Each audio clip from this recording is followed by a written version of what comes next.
Hello.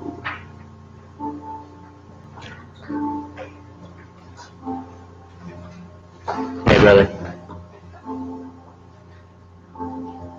We're going to start in just a couple minutes. Let everyone kind of gather around.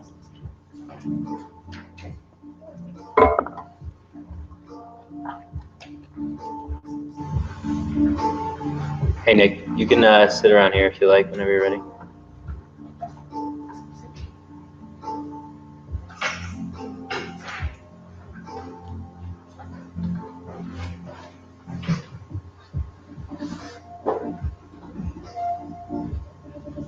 So if you're joining us online, just make a note in the chat box.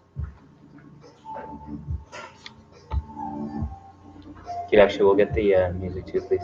Thank you. That's all off today. Went silent today, serious mode. Oh, like Kevin. What's going on?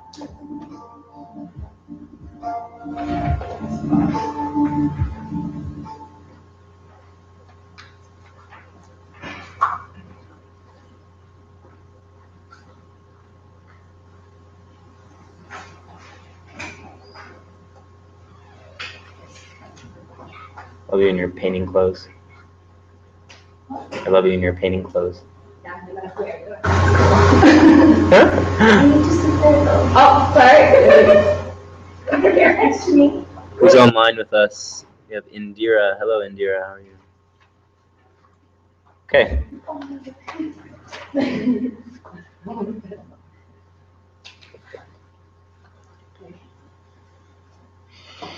Infinite blessings to all of you. It's going to be a powerful session tonight. Battery is low. Great. It's okay. Let's charge it right now, and we'll get into a long meditation in the beginning, and then we'll have enough to record the rest. It's recording on here as well, but it's always nice to have the Grand Slam video.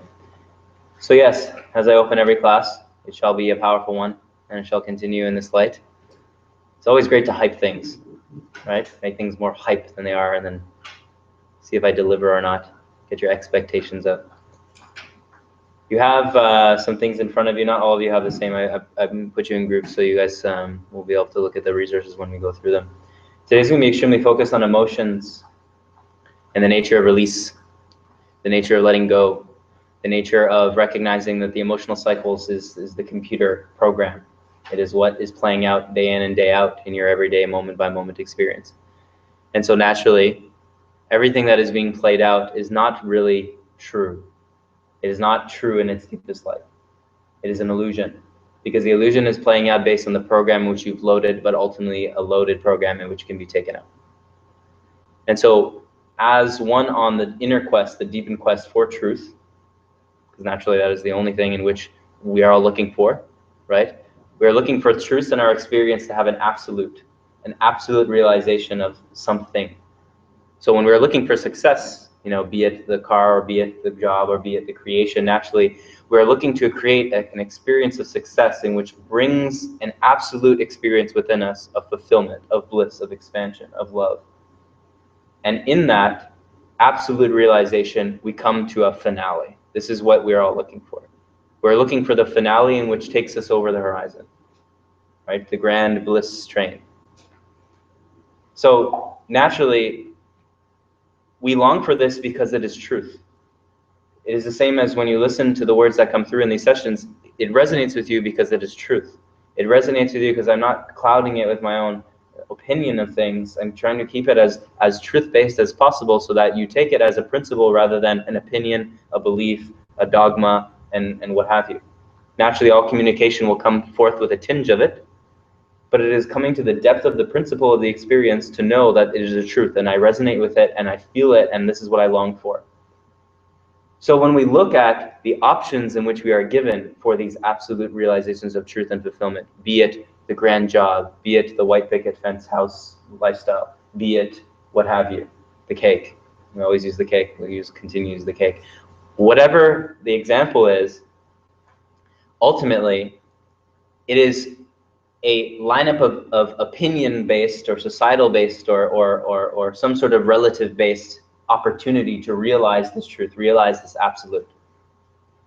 And it is the reason why we chase it, and it is the reason why we fail in receiving this absolute experience, is because we are looking at some sort of, grand shiny object on the wall or on the retail store or on Amazon, and we think that these specific things in themselves will bring the absolute truth and realization of that perpetual bliss and unfoldment.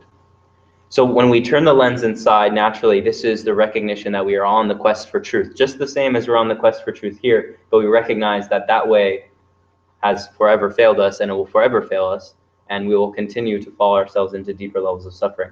So we've all turned the lens inside. We're all in this class. Naturally, you wouldn't be here amongst this energy without being in that space of intention. So as we go into today, there's really only two things, and this is, of course, why when we initially ignited this course back in the beginning of this year, I had a curriculum.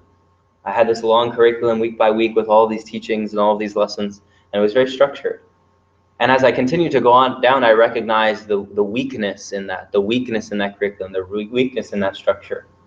Because naturally, it came back to the same core things. Are we in that meditative space? Are we doing our practice? And what obstacles, beliefs, or cyclical emotions are arising? These are the only real two things that matter.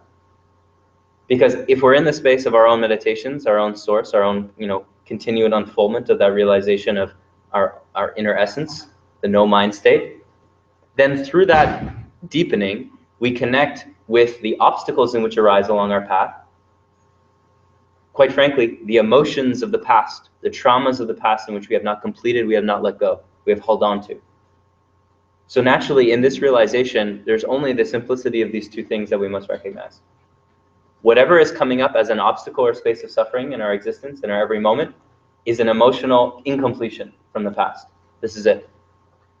So the emotional incompletion can be attached to an experience, an opportunity, a thought form, an opinion, a belief, a something, right? A person, a place, or thing.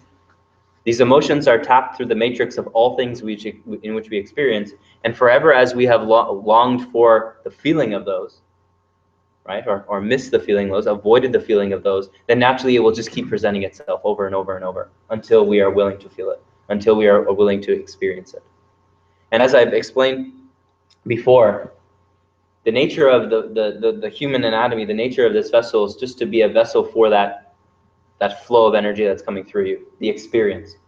So what I mean by energy, for one that's just coming into the recognition of what energy is, naturally, any experience in and of itself is an energetic experience. So this experience here is being experienced physically through the hearing and the sensations, feeling the ground, experiencing the temperature. But naturally, the unseen realms of the emotions, the resonance that may be coming, the epiphanies that flow through, the understandings, the deepened understandings, this is a flow of energy in which cannot be just depicted by what's coming through my voice or what's coming through here. It's a collective experience in which is flowing through the body. And the less we're in the analysis of it and the holding on to it and the regurgitation of it, the more we fully sink into it. Right? Naturally, when an epiphany comes to you in the shower, this is when you're in the most open state. The openness in which allows for the energy to come through and to pass through. And through that, you come into a new state of realization of what you need to do, what you must say, how you must act, whatever the real initiation is there. So it is in the release of mind in the space of what we're in today, especially, although we will be using mind, this is a vital component in recognizing that mind can be used in your hot seat of the master rather than the slave, where the mind is on top and kind of depicting you like the little puppet. This is the importance. And today will be a profound lesson of where you're at in that means, because emotions and reliving traumatic experiences is not always the most pleasant. It's not always a space in which it's not what we wake up every day and be like, great, I'd like to just relive all of my traumatic experiences from the past. This is my focus for today. Although it should be, because naturally, your highest and focused intention in your experience at the moment is to clear that in which is holding you back from moving forward. Would that not be the only and most important thing? We're looking to live our lives. We're always looking to experience this new state of being, this new state of fulfillment. But the only thing that is holding us back from fully experiencing that is resolving that in which has come before you. Because if that has occurred, then you come to a space which is called karma zero, the balance point. And in that space, in that aware space, in that conscious space, you recognize the effect of each cause. So every action you commit, you understand the effect in which will come forth from that. So if that is not the greatest gift, I don't know what would be. Because naturally, the reason why we're in any space of confusion in our life is because there is a backup and buildup of those karmic actions in which we're not entirely deepened in the understanding of why these consequences are coming to us. Why is it that these issues or these obstacles, these spaces of suffering are coming to us? Why? Well, of course, it's coming from the cause of your own actions. If you can't draw the dots, this is, of course, because there's an emotional block that may be there. So now, as we release these, the clarity comes, and this takes responsibility. So you, once again, in this room, are willing in that responsibility to be able to step into that, and that's what we're going to do today. So let's go into this first meditation to get nice and clear. For those online, hello, say what's up, if you like. Hi, Jade. Hi. So we're going to go into this first meditation, get nice and clear. It's going to be completely silent, no music. And we're going to be doing, for the most part, we're going to be doing spinal breathing technique. So for those of you who are new, I'm going to explain it just briefly before. Naturally, meditation is in every present moment. Meditation is the foundation in which life is built upon. Meditation is the source of every experience. So at the source, so if we bring up actually the first diagram, I'm not going to go into this too much, but that first diagram with the rings on it, that first space of the I am, I'm giving you a representation of a manifested experience. So a manifested experience in the deepest source is the I am. So the I am is the space of no mind. So you're there, but you're not there. You're thinking, but you're not thinking, right? Or you're not thinking, and you're thinking that you're not thinking, and it's scary. This is that space of void, the void space. That I am space comes before acceptance, comes before feeling, comes before thought. So in the depth of us coming to a meditative space, ultimately we become released from the actions and control of everyday life, and we come into the surrender of everyday life, recognizing that if I sat in this room, complete void, and I stopped speaking, naturally life still occurs, right? We still have people moving, people still kind of feeling things. Maybe after 5 minutes, it gets a little more awkward, or maybe less, depending on where my state is. Then maybe after 10 minutes, maybe someone says something like, Corey, are you going to speak? Like, I came here. Like, it's a Sunday night, I'd rather be like on the balcony or something, or the patio. Right? Maybe after 20 minutes, one of you like leaves. 30 minutes, half of you are in meditation, the rest of you are asleep, and the rest are just gone. 40 minutes, some people are everyone. And by 50 minutes to an hour, maybe there's only a couple of people left. Naturally, life still occurs. So regardless of my involvement and control in the situation, life still occurs. And if I continue to be in that space of no complete void, where I'm not taking it personally if you leave, I'm not feeling the need to do anything, I'm not feeling the need to teach, I'm just feeling the need to sit and be, then some of you may fully resonate with that and stay with me in that space of meditation for a very long time. Others who are needing the mind may be frustrated and leave, or be just waiting until I open my mouth and start teaching what I have committed to teach you today. But lifestyles still occur. So if you take you and replace it, you in the seat, or you in your life, naturally, if you sit and release from control, life shall still continue. You're still going to get the phone call, when you don't go to work tomorrow. You're still going to get, your child that comes to you and says, I'm hungry. You're still going to have the appointment that you may miss tonight after because you just sat and were just being, right? No one's just in meditation all night. Life shall still occur. So what I'm getting at here is the space of I am and acceptance is one who's coming in the complete void of feeling the need to control and do, act, build, create, this constant need of mind, and come beyond that to sink into that true essence and bring that as the foundation. This is meditation. So meditation is always occurring, whether you're aware of it or not, right? So if you're in the realms of action and speaking and thinking all the time, it is not that meditation is not occurring, it's that you're not bringing your awareness to that space of meditation. So when we come into the space of feeling now, we're coming into the recognition as we go into today that feeling is really the last step of manifested experience before we really taste the fruit of what meditation is. This is why emotions are the gateway to one truly coming into that space of fulfillment and bliss. Not all the things out there, but in here. So what we're doing today in the spinal breathing is that we're focused on clearing the karma or the emotional baggage that's within the nervous system. It's as simple as that. All the emotional experience that you have is coming and connected into that spinal channel and the Sushumna channel. So when we're breathing into the depth of that spinal channel, we're focusing all of our intention, breathing up, breathing down, breathing up, breathing down. Firstly, you're taking the highest level experience in the manifested physical reality, which is breath, right? Is the one thing that you just have to do or you will die. Everything else can be secondary, but that is the one thing. So if we think like, handling our bills and getting to work and manifesting our goals is more important than breath, then of course that we're coming into illusion. Breath is most important. So if we're taking breath, we're mixing it with the one space in our anatomy that is of most importance, our spine, and in the center channel. And then we're focusing it through a meditative experience, which is at the top of that rung, the acceptance and I am. This is like the trifecta of the most powerful technique, if you will, that one can use. This is why it's being taught in this center. And it's also why ultimately my journey led to that, as I explored all of the forms of meditation and just came back to this simple meditation. So this is what we're going to do for today, and we're going to just do it for 2 hours. Okay? That's it. Sitting in comfortable posture, hands in lap. If you're online with us, join us. Hands in the lap, spine nice and straight. Shoulders relaxed. Head tilted a little bit upwards. We're going to close the eyes, focusing just in between the eyebrows very lightly and gently.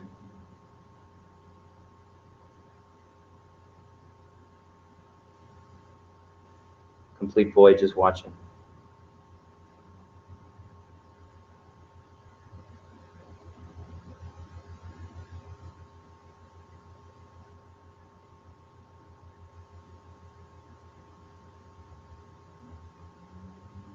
Just recognizing any of the sensations arising around you.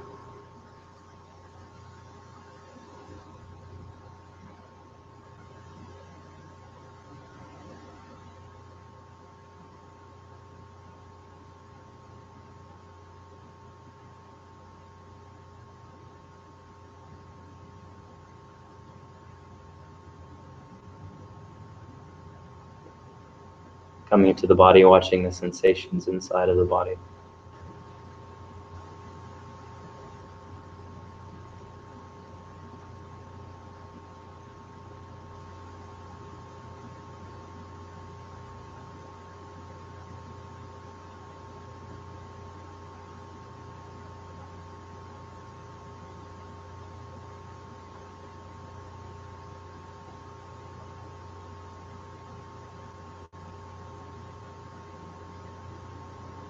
And slowly bringing the awareness now to the flow of the breath, just watching the air flowing into the nose and out through the nose.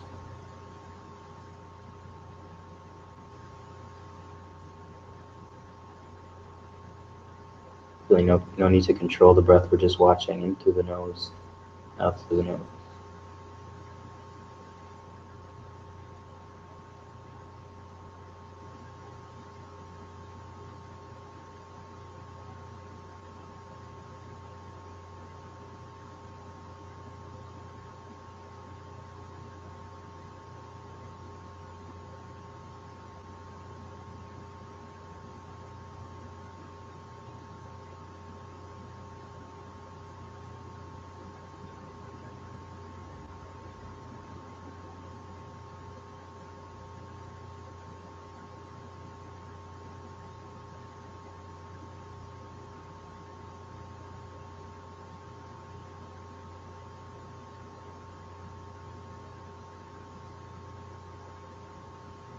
Connecting in that space of peace, fully released from your day, focusing all of your attention on watching the air in through the nose and out through the nose.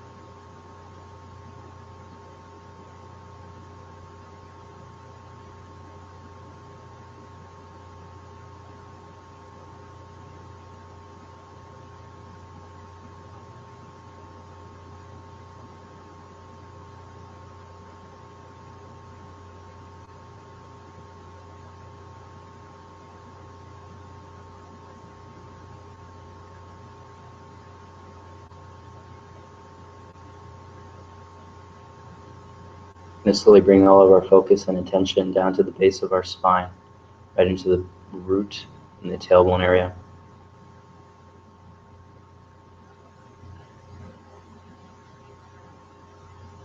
Focusing all of our attention here, all of our focus here.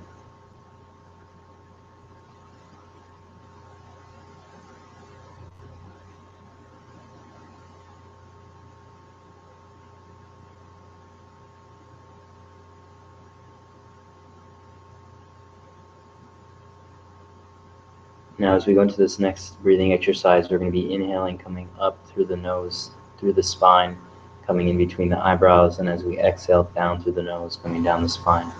Starting at the base of the spine, we're going to slowly begin inhaling through the nose. 2, 3, 4, coming to the third eye in between the eyebrows, slowly exhaling, coming down the spine. 2, 3, 4. Inhaling up the spine. 2, 3, 4. Exhaling down the spine. 2, 3, 4. Inhaling up the spine. 2, 3, 4. Exhale down the spine. 2, 3, 4. Inhaling up the spine. 2, 3, 4. Exhale down the spine. 2, 3, 4. Inhale up the spine. 2, 3, 4. Exhale down the spine. 2, 3, 4. Continuing with this breath, 4 seconds coming up the spine, 4 seconds coming down the spine. Just continuing in that pace.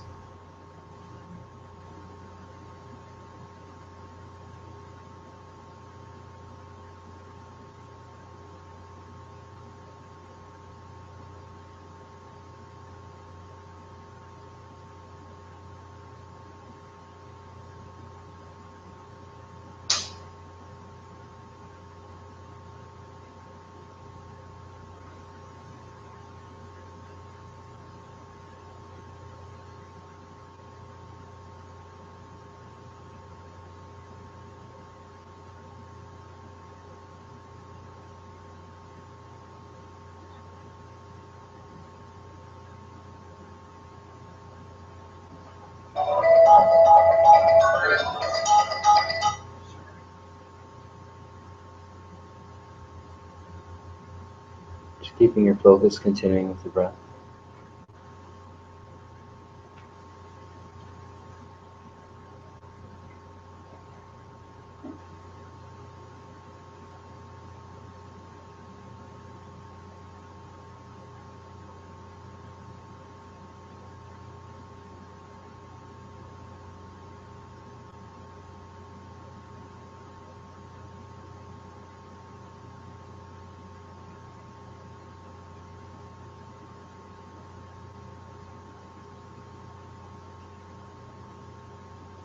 Focusing all of your intention as you inhale and exhale through the spine,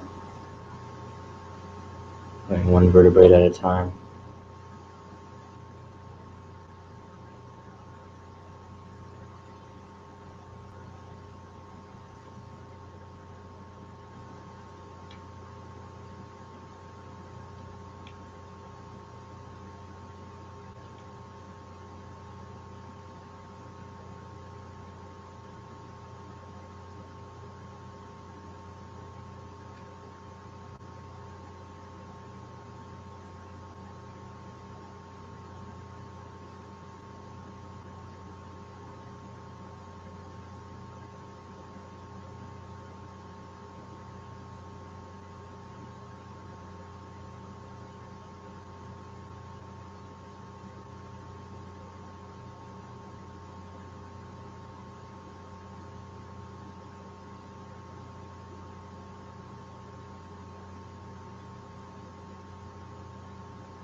Staying focused in this last section.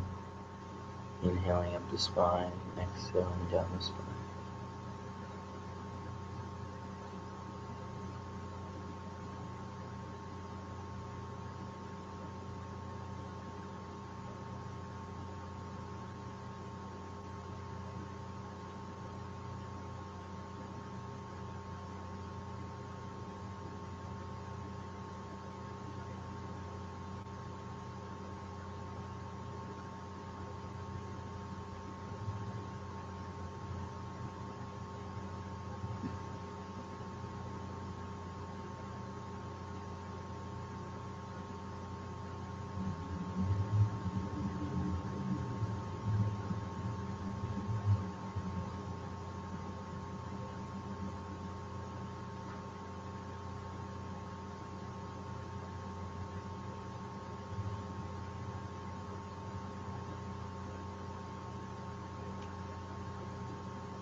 Slowly releasing from control of the breath.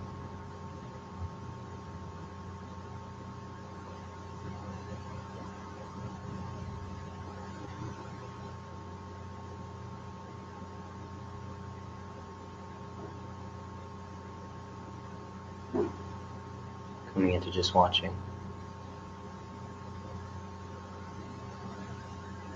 Allowing that space of bliss to expand from the spine into the entire body.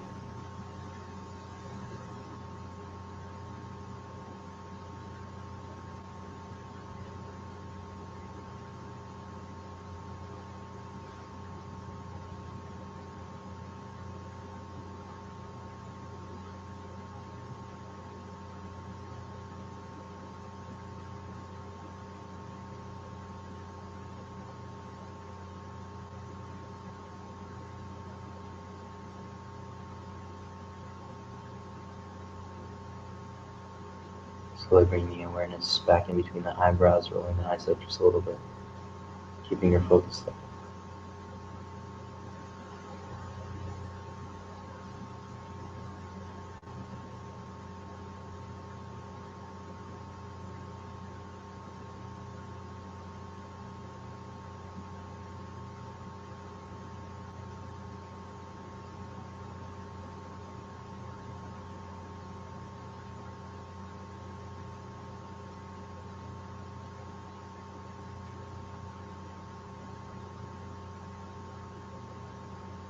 Feeling your awareness expanding into this room, connecting with the body, the floor underneath you.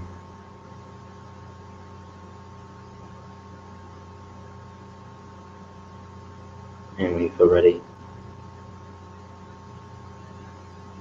slowly opening the eyes and bringing the awareness fully back into this space.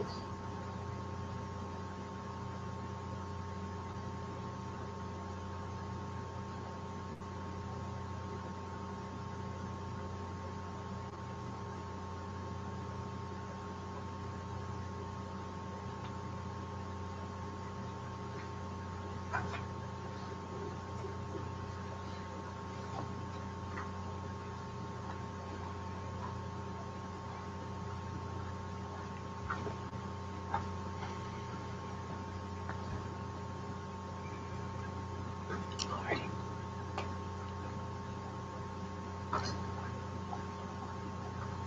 So all is well. It feels nice, tingly. Feel blissed out. Who has trouble going along the spine, keeping their focus? Trouble doing sitting down, but laying down. I have either time. Is it because your back is tight? No, it's just like my legs fall asleep and then Oh, the legs, they're okay. tingly and like, okay, no. And then it just becomes not blissful. Yes. Generally, I've had to deal with that as well. This technique is not as powerful lying down. Just you want to keep the spine erect to the universe, into the sun and the sky, so it's right into the ground, right into there. So generally, the reason why I keep it erect. But yeah, so it's a powerful technique as always. Naturally, doing this every day, 36 times is generally a good flow. That's one, right? So using your focus to kind of get into that intentional space, releasing from the breath, just in that kind of subtle zone, and then come right to the spine and then focusing in. And the more intention that you're coming in with that, the more you're breathing, you're deepening that breath, deepening, the more efficient you are in clearing out the karmic baggage, right? Karmic baggage is nothing other than the energetic blocks that are existing within that spinal channel. Because everything that's coming through your mind naturally is going to connect in with that spinal experience. And this is why, when we get into the chakra systems and things of this nature, we're going to tap on it today with the emotions. So before I start today, and Nikita, you don't need to record this just so you save battery. I just want to get the new people to introduce themselves, why you're here, your name, etc., just to kind of join the group. So maybe Jade, you can start. Oh, I'm Jade, and I'm here because I want to learn more about myself and learn to control certain emotions. Beautiful. Hello, my name is Nick. I lost my way on my way here. Beautiful. The man. Oh, I'm Haruka. I'm here also in similar lines, just trying to be a bit more introspective and focus my life outside of work. So in a very go type of environment. I tend to get kind of lost in that world, so I'm just trying to settle back on myself. My name's Matt, and I work with Haruka. I'm just been trying to work on getting more positive marketing. Cool. See you, bro. Yeah, my name's JG. I guess I might say that I'm on a bit of a path, looking for a technique that's going to get me there. So I'm exploring the course myself. Cool. Beautiful. So, thank you guys. Where are the other ones? Let's just go through the names quickly. I'm Ralph. It's Rolf. Katrina. Kevin. Beautiful. Core group. Powerful beings. Okay. So today, heavy time. Emotions. So today we're gonna cut right to the chase. Naturally, we don't need to beat around the bush. The emotional experience is our experience. It is the nature of this existence. Everything in which we live through comes through the emotional filter, and it gives us a A-okay or a not so okay representation of where we're at. And it's quite obvious in this sense. It's either we feel good or we don't, right? It's quite binary. Although it's a spectrum, and you're going to see in what I've laid out here, it's quite spectrum based. But naturally, it's either we feel okay or we don't feel so okay. And we can generally understand and deepen in that realization that I feel okay right now or I don't feel okay. And it is through that I recognize what the path of least resistance is saying to me. What the path of least resistance is guiding me, how my intuition is bringing me forth. Naturally, the more we're in the spaces of the higher mind or the lower gonad areas of the digestive systems guided by the lower desires, we're in the imbalanced experience of delaying when we fully recognize how obvious it is when we're feeling good or not feeling so good. Intuition has always told you what the right decision is right away, and it is mind in which will perpetuate the length of either the decision to be made or not made. So it really doesn't matter how long you go. It's just delaying that in which is inevitable. So it's either you decide upon that in which you know you must do, or you don't decide upon it, and it shows you that you should have decided upon it. And you come to the same realization, the same place. And this is similar to how you're experiencing your emotions. The cycles in your experience come and go, but they come in the same light, with the same lessons every single time. Asking for you to do X, asking for you to be X, asking for you to release of this. And it is so obvious that, and so simple, that because we're so attached to mind, or because we're so revolved in the addictions of the lower, that we're so caught up in the complexity, we feel that simplicity cannot be the answer to how deep we are in this maze, how deep we are in the vines of this forest. It cannot be so simple than just cut the vines. Take your hands on top of the maze and get on top and walk up. It is as simple as can be, naturally not easy, because simple is not easy. Simple is generally difficult. It is only difficult to the degree in which we've let the mind go today, or the degree in which we've let the addictions flow. This is really the simplicity. And is why, like I had mentioned, the curriculum can be useful, but if it's only coming back to the same essence, then it is really only for us to experience this main exercise we're doing today and the plethora of other exercises that can connect with this, that will assist us in the releasing from the patterns in which are causing the suffering.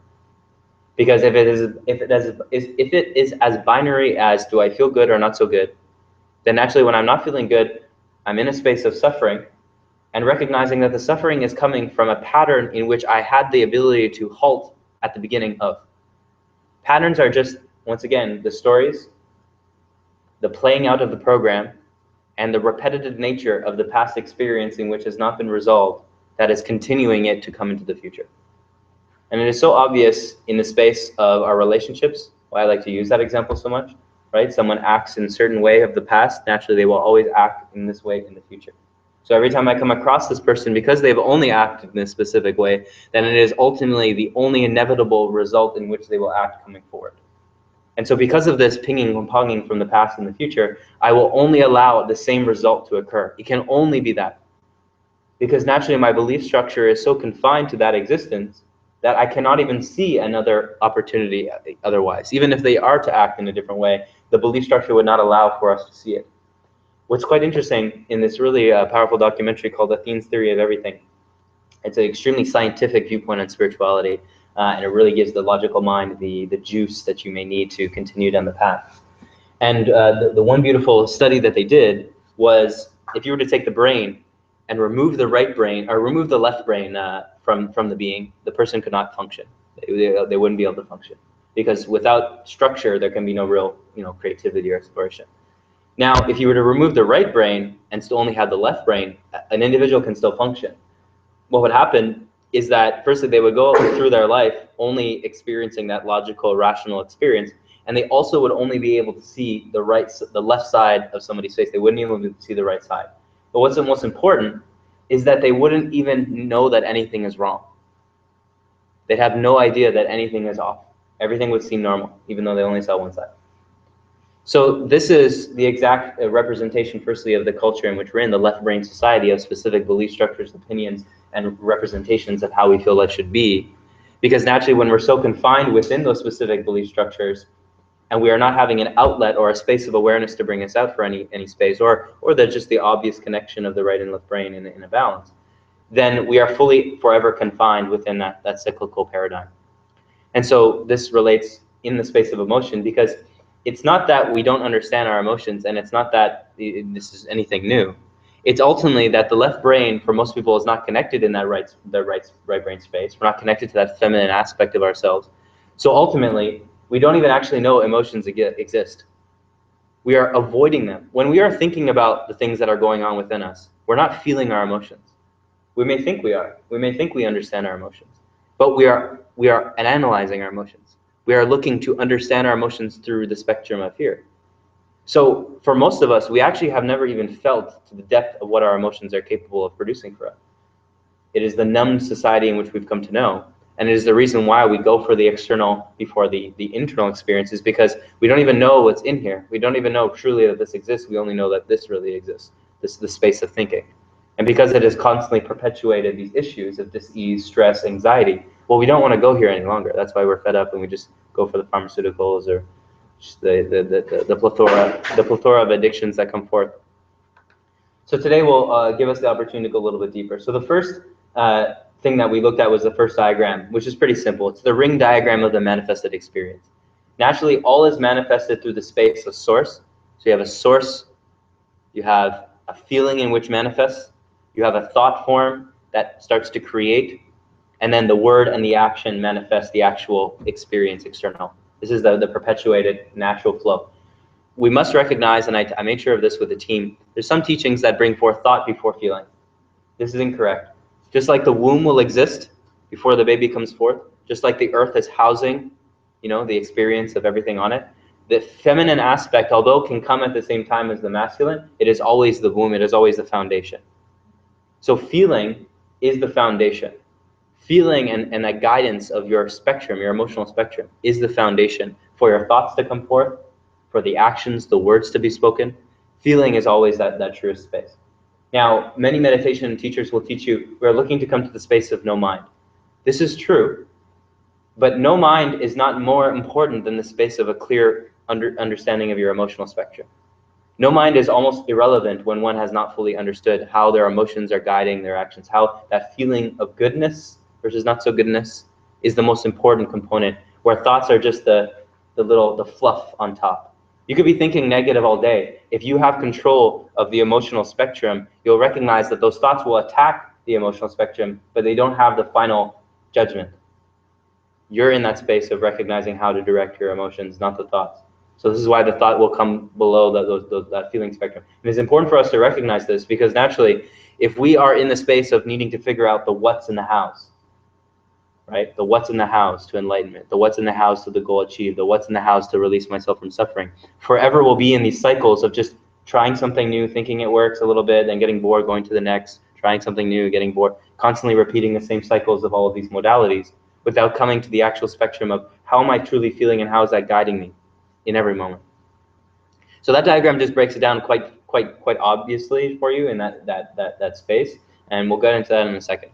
Now, the second diagram that you have there, maybe we'll bring that closer over here so everyone can see. I should have printed out one more. But naturally, this diagram is going to break down for you in a logical viewpoint the spectrum of emotional experience, but most importantly, the spectrum of vibrational experience. Okay, this is really important. The spectrum of vibrational experience is the nature of the reflection you're seeing externally. So when you're coming into the representation and recognition that there's an internal experience that's projecting into the external, right? So I could be in this room being in a full state of bliss, and no matter what happens, that state will generally continue. So it won't really matter. Like I said, I could sit here and everyone could leave. It won't really matter, because ultimately, if I'm in a state of bliss, it's not going to matter what's happening externally. Though if I'm in a space of needing the external to be in a certain state, then naturally this is a lower vibratory experience that if you all leave, I feel lesser. If you all leave, I feel unfulfilled. If you all leave, I feel unrecognized. This is of that lower vibrational state in which, when you look at this spectrum, coming to the level of about 200, about 80 to 90% of the population is at that level or below. So when you look at the emotions that are attached to that, you're seeing emotions like guilt, grief, depression, right? These confusion-based emotions. Emotions perpetually, right? We're perpetually in anxiety. We're perpetually in guilt. We're perpetually in grief. We're perpetually in regret. So for the majority of the population being in a state, it is something to recognize, right? But it's also something to recognize about yourself, about how is this affecting me in every moment. If I look at my emotional spectrum, my daily emotional spectrum, and see where I'm at in that spectrum, how is this attributing to my overall state of being, my overall state on this kind of hierarchy of the world? This is a very logical diagram of consciousness, but it'll give you a representation of truly the essence of where you're at. And so this comes from the book called Power versus Force with David Hawkins, and he did studies on testing, the spectrum of consciousness and energy on certain individuals, certain things, certain experiences. And so when we look at an individual like Gandhi, for instance, he would be at the spectrum of about 500 to 600 on that scale. So you're looking at a perpetual emotion of joy and love, right? That's continuing. Sure, go ahead. What do the numbers mean? So the numbers are a representation on a logarithmic scale. So it's an exponential scale of kind of representing a space of consciousness. So this was studies that he did with kinetic-based testing to find kind of a number scale that would work on this. So when you're looking, it's all on log base 10. So it's not that, 700 is 100 more than 600. It's 100 to log base 10 of 600. So an exponential curve upward. So really what this is getting at, when we look at individuals in the nature of spiritual teachers, spiritual masters that we've seen, and many religious figures, naturally they would be on the scale of 600 and above. And that scale would balance out the majority of the planet being 10 to 20 million individuals at the state of, let's say, 100. Right, so you have one individual at a certain state of vibratory experience that is leading and balancing out the more negative vibratory experience of 10 million individuals. So without getting too intense on that, what we're getting at here is that as we move into the exponential space of following the path of least resistance, what is in our highest bliss and joy? What is making us feel good in this moment versus what is not making us feel good in this moment? This is an exponential movement into our highest purpose, that in which we feel we're fulfilling in the heart space, that in which feels in harmony in our existence, in our experience, and ultimately how we can be more of a vessel of inspiration and motivation for those that are around us. Right? This is a key component. Now, the most important component of why we're showing this today is the emotions that line up with these various experiences, right? The emotional spectrum. So when we're going about our day and we have a memory that ignites a feeling of regret, or we have a memory that ignites a feeling of guilt or grief or shame or regret, naturally what we are doing is we are just filling our bubble with emotions that are changing the vibratory scale where we are currently residing. And when we look at the end of our day or the end of the week or the end of the month and we would kind of tally up the experience of our emotional spectrum, well then where does that bring us, not necessarily on this hierarchy, but where does this bring us in the overall experience of our everyday reality? Because what we're coming to know through quantum physics, and science is proving this now, but naturally you're experiencing this through the basis of law of attraction, through the basis of representing that you're a magnet, and the emotions you're feeling are magnetic. And the emotions you're feeling that are magnetic are attracting the things that you are going to need to fulfill the same experience of those emotions. Like attracts like. So if I'm constantly feeling regret, I will constantly experience more and more situations in which will give me the opportunity to feel more regret, right? So opportunities or situations in which I have not resolved bring the same action ultimately that I committed before that will bring the same level, if not more now, of regret. Because I have not resolved the situation, thus I have not learned the lesson, thus when the experience comes again, I have not learned the lesson, I will just repeat the same action, repeat the same lesson, repeat the same mistake. Naturally, right? We can't fault ourselves, but this is the obvious space. So if we're coming into a very, basic level, so say at work, we're in a constant space of stress, constant space of suffering, be it stress and anxiety, because we're constantly pushing against things in which are showing us it is not the path of least resistance. Well, naturally, the only thing in which we're needing to learn is that choosing the path of least resistance is that in which will bring us a higher state emotionally and vibratory, and overall, just a state of bliss. And although it may force us to release from the certain things that may not get done in the job or the things in which we feel need to happen, but they may not, ultimately, if I recognize that the most important space of my experience day to day is my emotional state, and that I recognize externally my world will represent itself in alignment with this, well then the only thing I'm really needing to do is face the void of withdrawal, right? Face that space in which doesn't have the result, it doesn't have it doesn't have any kind of reinforcement, right? It's not saying continue to go, keep going, keep going. It's just saying here's a void of nothing. And you need to trust yourself to face the void of withdrawal to get to the other side so that you fully sink into this new space and don't revert back. Because most people walk through this and they just, nah, no thanks, right? Almost there, right? So this is already happening for you. For the majority of people, we are always jumping into this. Most of us, like I said, we get a couple steps and we come back. Because the void is withdrawal. Naturally, as we've spoken many times in this class, most of us are walking around with at least 8 to 12 different addictions. The highest addiction being thinking, and beyond that, feeling. But addiction to thought itself is the highest form of addiction, because all addiction will manifest from that, because all addiction is coming from a thought of this feels good, and it makes me feel better than what I am. So when I am coming into the void, I'm coming into the space where thought is starting to come away, and it is fighting so hard for me to stay back here where the mind can control. Because if I face and I get to the other side, ultimately I step into the mastery, recognizing that I have control over the addictions in which are perpetuating my suffering, and I can make the adjustment to change it. This is the only purpose for meditation, and going into the emotional release, it is the only purpose for us to do this, is to step into a true space of freedom and sovereignty. Does that make sense to everyone? Is that clear? It's very logical, but we're going to come into a space of experience in a moment, which is going to really, bring some things. And actually, yeah, we'll go into that right away. We'll leave the last diagram for later. So what we're going to do now, you all have papers? Yes? What we're going to do now is a specific exercise to deepen into the release of past trauma.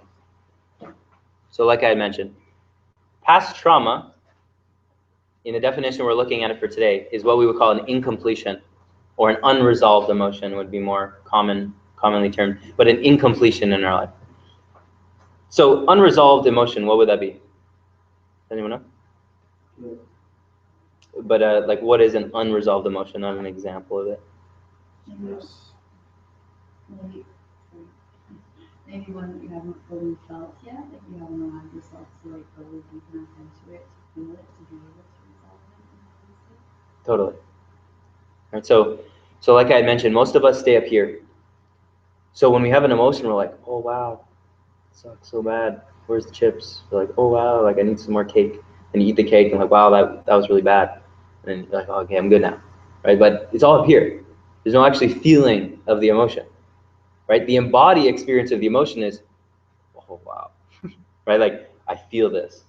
And there's no room for even thinking. Because every time you think, you just want to jab the knife in even more. It's just making it worse. So the feeling is the lesson. Right? Look, we learn by experience, yes? So we learn by experience of the emotional spectrum, recognizing that when we are having an emotion that comes up within us, right? The boss like walking down the hall with a stern face, and we feel the rise. So what do? Do we lock the door? Do we open it and welcome him? Do we run?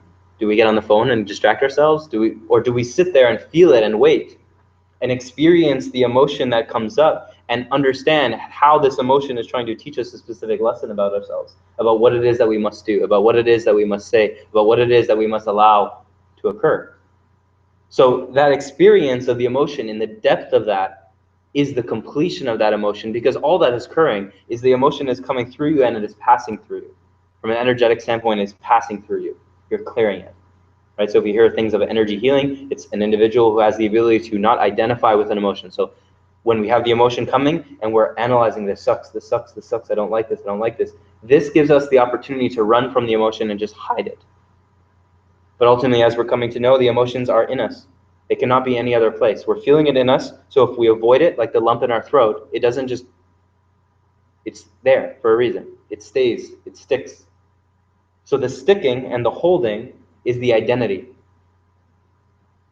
the judgment, the defining. I do not like this emotion. It's negative. I don't want to feel it. It's not what I want to learn right now. It's not what I want to feel. I want to feel something better. I need to avoid this. How do I avoid it? This is what perpetuates in the mind. In the space of no mind, in the space of less mind, we allow for the emotion to arise and we complete the cycle by learning, firstly, it wasn't so bad. And secondly, what is it that I fully need to complete? What action? What do I need to say? What do I need to do? Or how do I need to fully allow for this to pass through me in the simplest light? That is the completion. So when you were a child and your mom came to you and spanked you, or your mom came to you and said, you shouldn't be doing this, or your mom came to you and did this, or your dad or whoever, and you ran and you cried, or you didn't do anything, or you tried to hide it, or you tried to avoid it, putting it under the rug, hiding into the blind spot.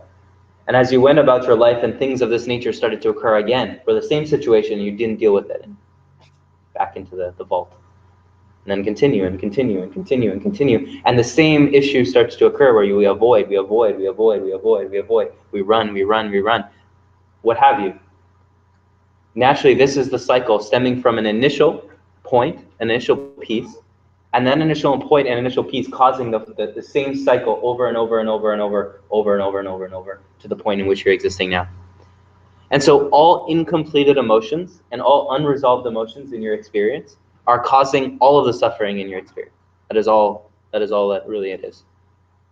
If you're in a space of karma zero, which is complete clarity of your emotional spectrum, this would be the space of true enlightenment, true clarity, then ultimately what would occur for you is you would completely know in every action what will occur from that and how the action shall constitute to an emotional experience or some sort of lesson in which it'll be in full conscious awareness. And so for many of you, you're coming into this space.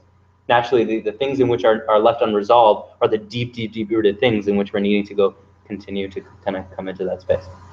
So what we're going to do for this exercise is we're going to write out on our paper all of the most traumatic experiences in our experience of life since we've been born.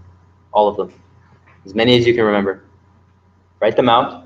Don't need to be in too much detail. We're going to go into meditation where you're going to be able to remember them. So this is the first step. We're going to write out all of the traumatic experiences in our space. So this in itself may be difficult for you. You may not even want to write it, but I encourage you to do so. Writing them all out. The second step of this exercise is we're going to go into meditation and we're going to relive these experiences. So we're not just going to remember them, we're going to relive them. We're going to bring them into our conscious space. We're going to remember what it felt like. We're going to experience the emotions. And this shall go as deep as you allow it to. Know that you're in a non-judgmental protective space here with individuals that are in that open space of surrender. So recognizing that it is simply only the feeling and the reliving of this that allows for it to release. This is all I'm needing to do. This is all I've ever needed to do. But if I have not been willing to do that, this is why I have avoided not only that, but every situation that comes forth that is representing that. In the third section of today, we're going to be with a partner, and we're going to express these situations with that partner. Whatever it is, whatever situation, you're going to express with that partner. So it's quite comfortable here. I know there's some people new, but I think we're a group where everyone can share. If there's things you don't want to share, of course, you don't need to. There's nothing forced. But like I said, the deeper you go, the more open you are, the more releasing you're in that intention to release, the more profound it shall be for you. The more profound it shall be for you. And so it is as simple as this. Reliving the experience so you can complete those emotions, voicing them and expressing them, because that is such a powerful form of communication and just getting it off your chest.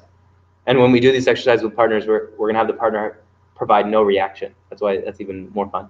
No reaction, just blank face. So no yes, no like, oh, I feel for you, just blank. Because of course, why? Why is it that we want to express and it's we're avoiding the feeling. If I'm looking to a blank slate, I'm having to pour everything out. Boy, that's tough. I understand. But that's what truly will get to the bottom of you taking full responsibility of the emotion, rather than going to the therapist and he's like, oh, it's okay, it's okay, it's okay, it's okay. No, you need to feel it. You need to go deep into that feeling, because it is only you that can ever feel it. The therapist can take the load off your shoulders, but you're still going to need to feel that experience of the emotion at some point. So why not when you have the opportunity to do so? Right? Any questions? It's exciting, eh? So I'll tell you why I chose to do it today, firstly. Ultimately, we're going to do this quite often, as we already are in meditation. But this next week of August is a very powerful week. Astrologically, the moon's going through Leo. So for those who are in astrology, you understand. For those who don't, naturally, astrology is the most natural thing that could possibly occur. It's like the cycles of the sun, cycles of the seasons. We just must come to know the representation it has in our experience. And so this next week is a kind of an opening of being completely clear in your intention for the rest of the year. What is it that you're looking to manifest? What is it that you're looking to create? If you're looking to create less suffering in your life, if you're looking to build a project, if you're looking to follow down a certain path, be clear in that intention. But we cannot be clear in an intention if we're looking through the veil of past blocks, past emotion, right? This is our intention. I'm so clear. I can see so clearly, right? So as we release from the emotion, we come like this, and we can be clear in our intention, and we can manifest what it is that we desire. This is the point. This is the pinnacle point. Okay, so let's get started. Write it out. Everyone has a pen and paper? Yes. All of them. Oh yes. Nikita, do you have any more pen and paper there? For Nick? Oh, you do? Oh, okay. Perfect.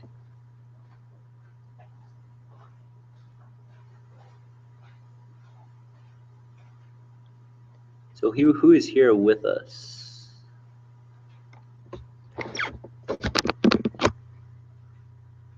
Lita, send a message on the chat box if you're here, and if you're clear on the exercise. How's the internet here?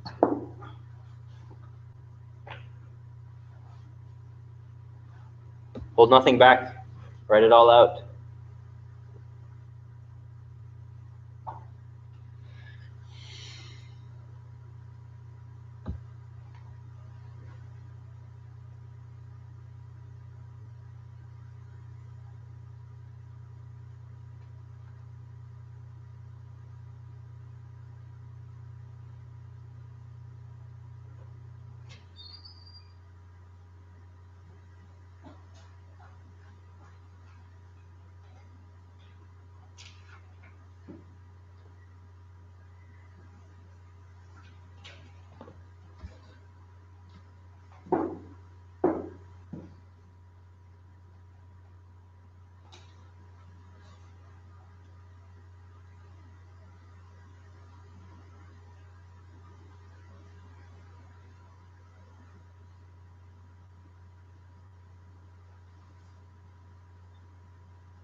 be a fun game to like rank these after. Top 10. Yeah, the highlight reel. It's basically what we're gonna do in meditation.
If you're watching online, just send a message in the chat box, s'il vous plaît.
I'll give you a few more minutes.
Couple last minutes to finish up.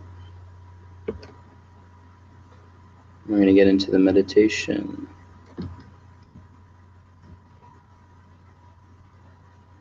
Couple last minutes to finish up. Ooh. I'm going to get into the meditation. Where is this coming from? Oh, cool.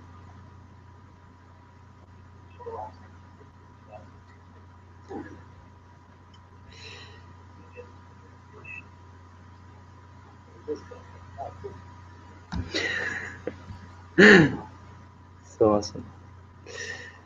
Alrighty. Well, if you're on YouTube writing comments, I cannot see them, but I love you.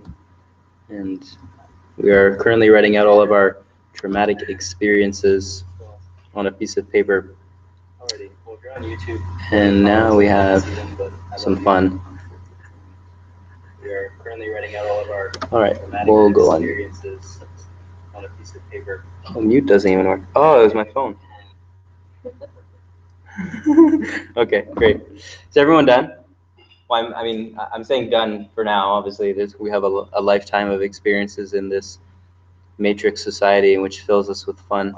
So I understand and I have compassion for how you are writing all these out, and have courage to write these out as well. It takes courage to be able to not only go within your own psyche, but to write it out and to face it and to remember it and ignite the process of some of these experiences.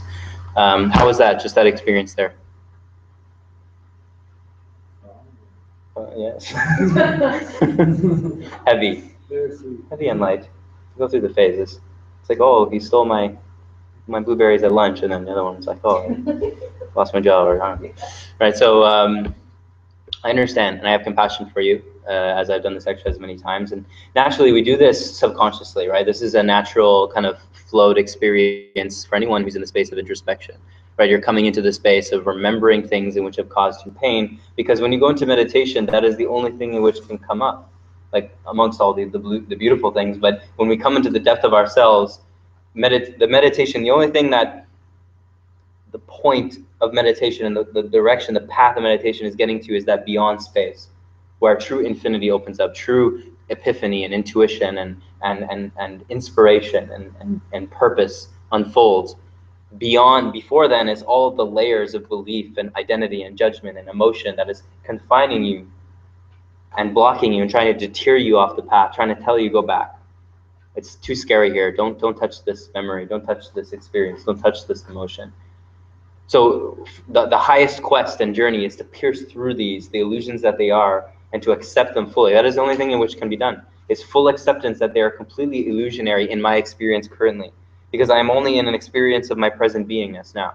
This is the only experience in which is here. So if I'm here in mind, thinking of yesterday, causing guilt in this body here, that's completely illusionary. That's psychotic behavior. And that is what 90% of individuals, including ourselves, have done. We are sitting here, over there, experiencing here, feeling suffering and pain, wondering why life is not moving. Well, why life is not moving? Because you're not moving. You're here. So this experience, just the writing of it, brings you into the space of, okay, clearly, if I'm writing and I'm feeling something, clear, there's something there. So what we're going to do in this next section is that we're going to pick a few of them. And actually, this entire exercises can last for quite a long time, but generally if you're doing it very specifically, we're doing it 21 days. And we're focusing really deeply every day on doing this exercise of taking a certain experience. In this meditation, what we're going to do is we're going to take this certain experience, and we're going to relive it about 5 times. Taking it, sinking into it, reliving the experience, all of the memory, all of everything in which came forth within the certain opportunity, certain experience, certain memory, and reliving it over and over and over and over and over. We're not looking for anything here. We're not looking to feel. We're not looking to just have this grand release or grand epiphany. We're just looking to relive. So it's a little bit deeper than just remembering and sinking into the plethora of memories. We're looking to fully embody that experience once again. And so we're going to go through it, and then I'm going to guide the first couple, but then I'm just going to kind of let you go, where you'll let memories kind of come and go. It may be what's on your sheet. Sometimes you'll have more come up. Generally, I know from myself doing this exercise, there's a lot of other things that come up. Like you just didn't even remember it. It just starts coming and arising within your space of awareness. And you just take it and you bring it in and you relive it and you move on. You continue. So it may be difficult. Some things you may not want to go there. Some things you may go into it and you may not feel anything, and you're like, wait a minute, why I should be feeling something. But it's not to overanalyze. It's not the duty of this. It is only to set the intention. We'll go through the exercise, and then we'll sink into the next one, with the reflection, and then we'll continue. Any questions? Feels good? All right. I do have a question. Why do we want to relive it and not think about it or like? So just remembering ultimately is kind of that simple space of potential avoidance, right? We're looking to cut the root, right? Like we can come to the branches and see the tree and like, oh yeah, it was this, I didn't like this, but I need to get to the root. And what you'll find is that you may have a memory of some sort of traumatic experience a few years ago that comes to you, and you may go to that and you may think that it's separate. You think it's just a one-off experience that happened, but when you go into it and you really sink into it and you really sink into the feeling, it will guide you to the experience that may have ignited that way farther before. And there may have been many experiences before that you could not connect the dots to all the way back when you were a child, when some one thing happened and that ignited a full lifetime of the same cycle of experience that came forth. And so if we're not cutting the root, we are only going to get little results. Like, yeah, you know, you remember it, let it go, or forgive, all good. We're not looking to get into the airy-fairy stuff. We're looking to get into the depth, the root, feel it with courage, and know that you will only, you're self-protected in this exercise, right? It's important. You're self-protected in this exercise. Your space of awareness and higher self will not allow for you to feel something that you're not ready to deal with at the moment. So this is important. Not guiding you into something which may not be useful for you. Your higher self will protect you. If it's not ready to be felt, you won't feel it. Then you may go into it tomorrow and it may come right up. Right? So it's very intuitive process. So it's important. But it's definitely important to fully embody and relive the experience. Like I said, not with an expectation, right? Not with an expectation of it should feel shitty, right? Or if it should feel good. Neither. If I go into it and I fully embody and I'm not feeling anything, well, maybe I have resolved it. Maybe not. Once again, not to confuse with the mind. Does this make sense? Okay. So let's sit into a comfortable posture. You can do this lying down as well if you want to feel more at ease. If you're lying down, let's put the feet outside and the head on the inside of the circle.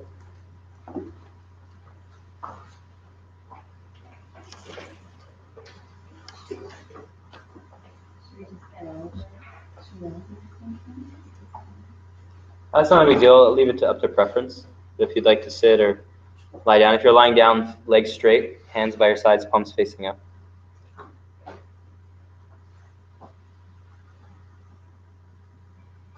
So I'm going to guide the first couple of these experiences, and then I'm going to let you flow, and we're going to continue for quite a while. We're going to really bring yourself into that space of remembering what you've written down, remembering whatever comes up, and reliving it and deepening into it. So closing your eyes when you feel ready.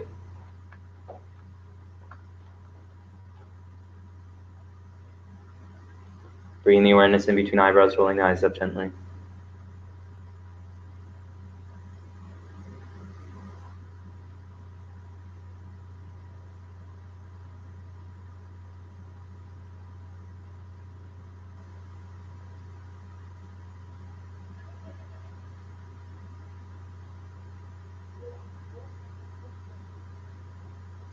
Just coming into watching the breath, sinking into a gentle flow.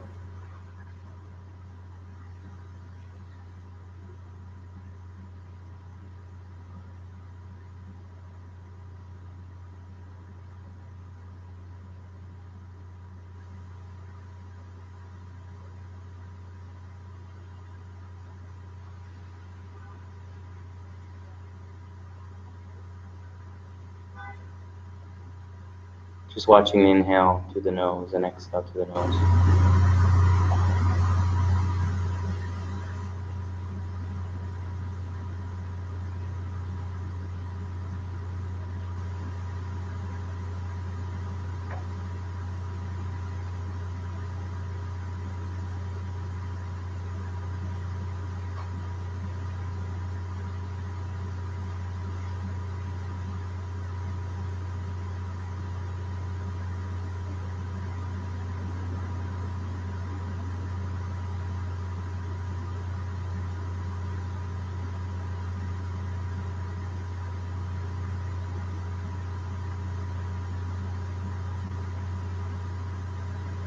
Coming into the space of intention of release of past trauma, activating full energetic release of all past traumas within the body.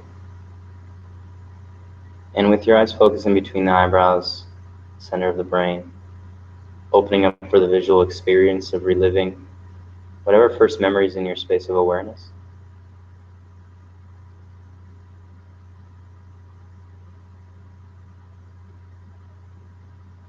Deepening, fully surrendering into this experience.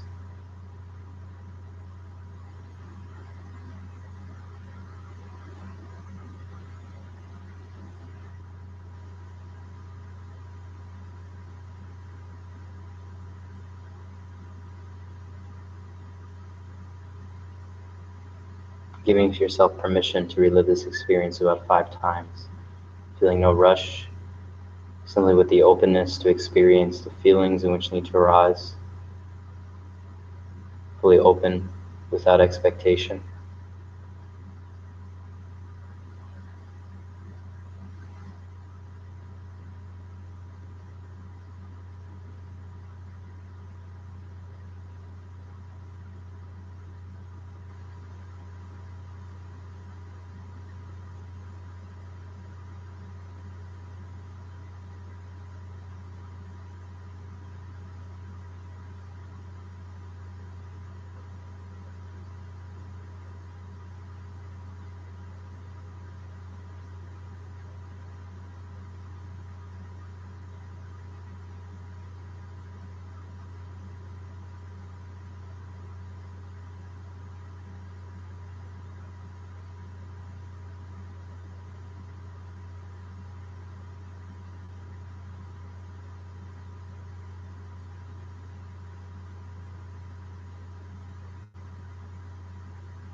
Keeping your focus on this exercise. If you feel that you've relived this experience in those 5 times fully, then we can move on to the next experience, but feeling no rush.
Releasing from distractions, focusing deeply in this exercise.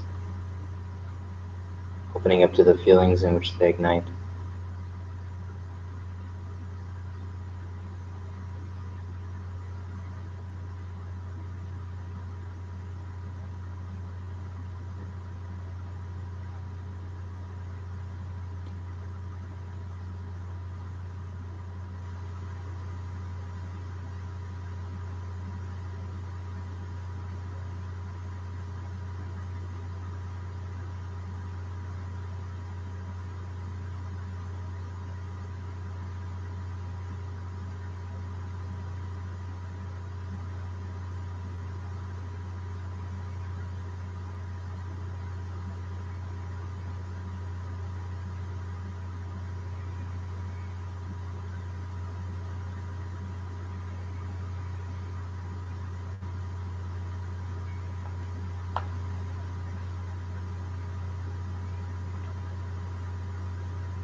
Continuing in this flow, opening up to whatever experience comes forth in your awareness, focusing in on it, reliving it 5 or so times, deepening into the feeling, moving forward.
Continuing to stay focused as we come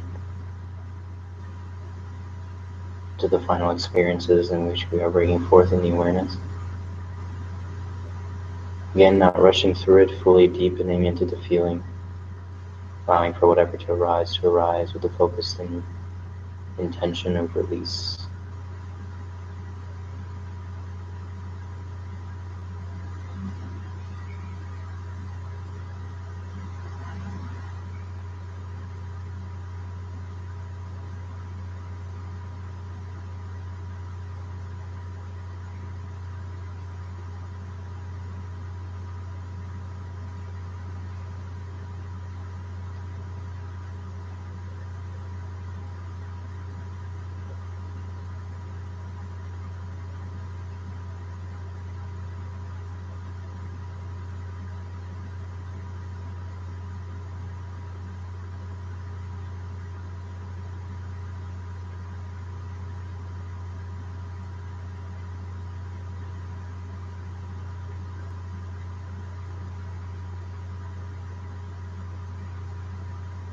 Slowly completing this final visualization and memory coming forth as you relive it, deepening into that space of feeling.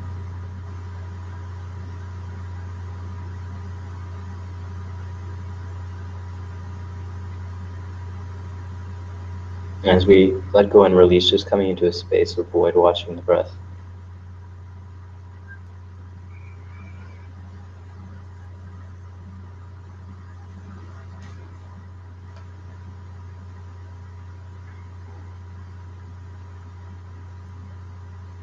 Slowly coming into that center space of the heart, focusing all your intention, all of your focus in the center space of the heart. And just to close this session, we're going to focus on repeating the mantra and affirmation to ourselves. I love you, I'm sorry, please forgive me, thank you. I love you, I'm sorry, please forgive me, thank you. Deepening to saying this to yourself within the mind's eye, focusing into the center space of the chest. I love you, I'm sorry, please forgive me, thank you.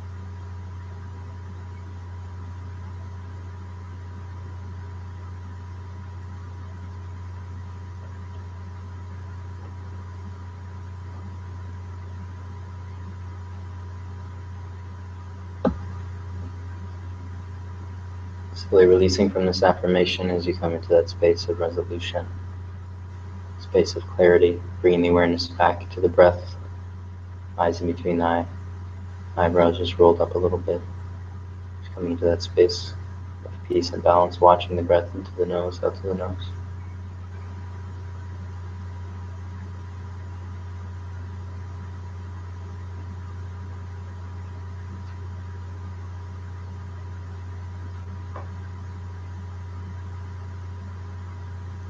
And when you feel ready,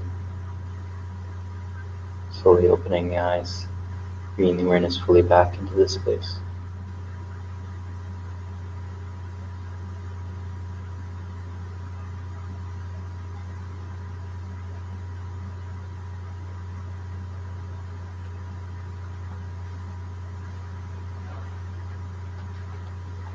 Slowly come up when you feel ready.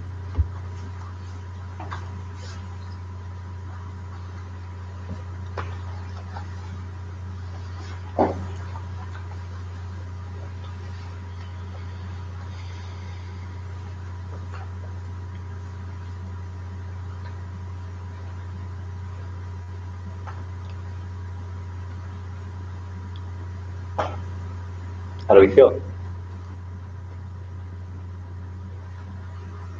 I feel like I experienced something. Shock. Shock. Interesting. Okay. Experience. It was an experience. I felt trauma. Traumatized, but not anymore.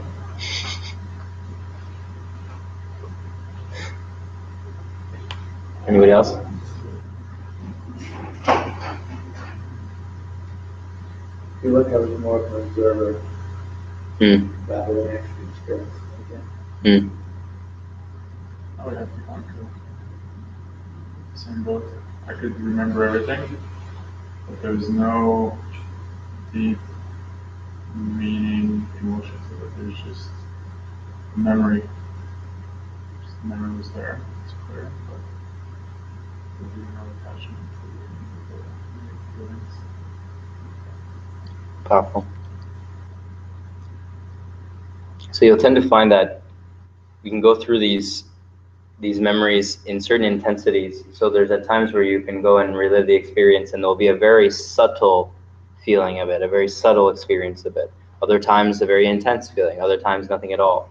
And actually, as you go through it numerous times, is why it's important to do this for a good couple of weeks, where you're really focused in this intention, because you'll find that there will be various flows that come forth, where the same memory may ignite something completely different on a different day, or what who knows the reason. I feel like fighting with someone and then feeling those emotions and going through all the other times I fought.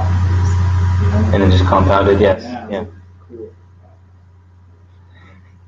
So it's and it's important to stay focused as well, to also not let the mind race. The mind will bring in various other memories and experiences of the past that are more distracting than anything, and needing you to focus in on this core one that you need to really deepen it. So it's something to play with. As I said, it's an intuitive experience in which can get quite complex, and the mind may run, and the mind may bring you to all these other things, and it's good to afterwards write it down, write what came through, express it, and then we're going to do what we're going to do on this next section, is expressing it to another. And so the expressing with another is really, like I had mentioned, we're doing it as a means of recognizing that, firstly, saying it to another when they're in a blank state is extreme. It's needing you to take a lot of responsibility, right? Instead of expressing it and then getting the the consoling, getting the reaction, getting the affirmation, getting the acknowledgement of that in which you're going through. We look most of the time when we're in these types of discussions and talks, it is simply for the ego just to have a little bit of ease as it needs to be fully released and let go. Because as much as even when I'm working with people one-on-one or doing sessions of this nature, it's how are we constantly guiding you back to yourself, guiding you back to yourself, getting you back to yourself. Because the longer in which we wait to go back there, the longer in which we will have for us to fully resolve the experience. Nothing I can do can resolve anything for you. I can simply give you a little bit of a light post to go back. But like I mentioned, the quicker that we do that, the more profound our life experience exponentially grows. This is the importance. And it is like anything in our life, the more difficulty we have faced in a sense of pain, not suffering, right? Pain is inevitable. Suffering is much different. Suffering is self-caused. We go on it for our entire life, and it just keeps going. Pain is like growing pains. We experience pain. We naturally must go through pain. But suffering is much different. And so if we're causing all this inevitable, or this unnecessary suffering within our existence, it is naturally just coming from a space of lack of clarity, and then these emotions still arising. So what we're going to do is we're going to partner up. Nikita and Jay will go together. You guys will be perfect together. And then the boys can go together. So what we're going to do in this exercise is we're going to sit in front of each other in a kind of meditation posture. We'll go A, B, Nikita A, J, B, A, B, A, B. A is going to start. So A is going to start voicing, expressing their experiences. And like I said, you don't go if you're not comfortable going too in depth. You don't need to. But the deeper you go, and you're with people I feel you should be fairly comfortable with to express. Partner A is going to be expressing. Partner B is going to be blank, just looking. You can have like a slight smile, so it's not like aggressive, and the eyebrows can be gentle. But we're gonna look to we're gonna look to be in a space of openness, but not any sort of reaction. So it's difficult. So don't follow yourself if you're about to say yes or oh that's so sad or what have you. But we're gonna look to lessen that. to a degree. Okay, so let's partner up. We'll sit in front of each other, and then we'll get started. Partner A goes first, and then when you're done, you can reflect together, and then wait to go for the other partner. Then I'll switch you guys. Okay, let's do this. If you're online and you're alone, you can do this with yourself in the mirror if you have one near you. Yes, you're welcome, dear. Much love. So A is going first, so you're A. Yeah. You're just looking. You're looking at him. He's just spewing it out. Yes. It's better to look at the other person, yes, so you open up in vulnerability.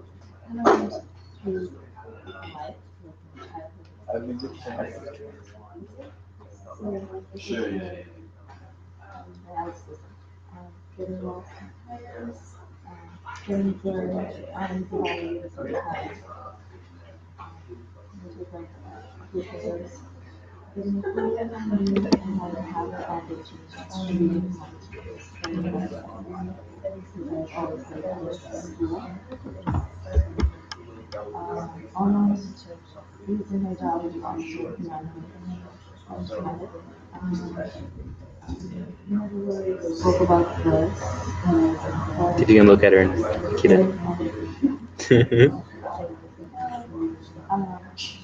Getting booked in the private institution, the last thing, probably last one, being following your cousins, strange, not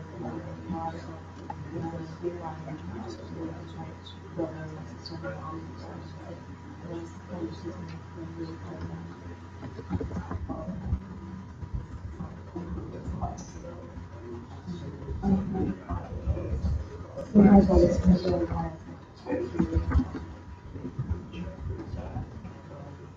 had a sister finding out that I like my sister. Being bullied for 1 to 2 weeks by the explosive force during my year things like following around to run for the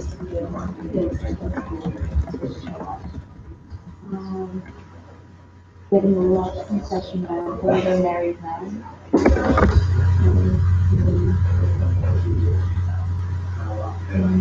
Moving away from Manchester into college side was very hard. Seeing changes I didn't expect to see in Manchester again. Lose my job having to give away to get down.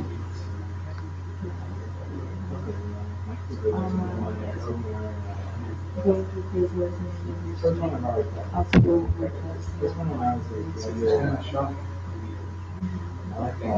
losing my job, being judged for my abilities by employers, finding a reason fighting with my sister over rights to my brother, who obviously my brother about this life and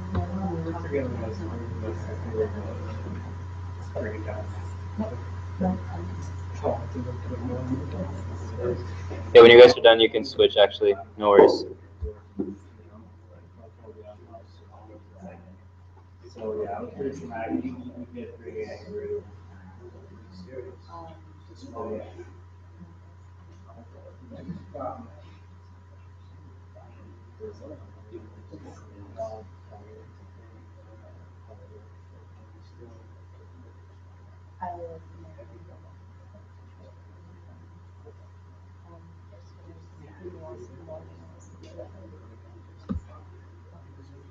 Actually, I was thinking that at the time, it was really traumatizing for me.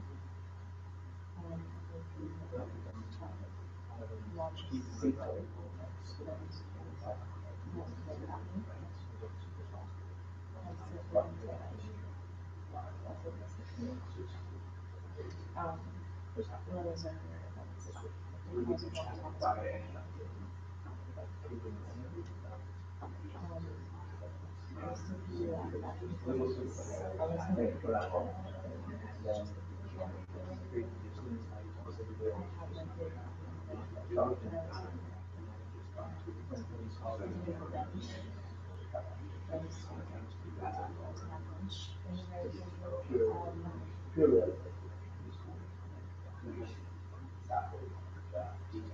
always been very warm towards my niece and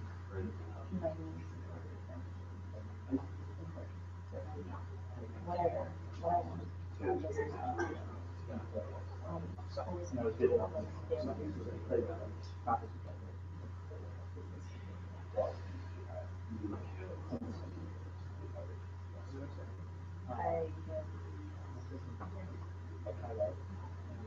just not surprised.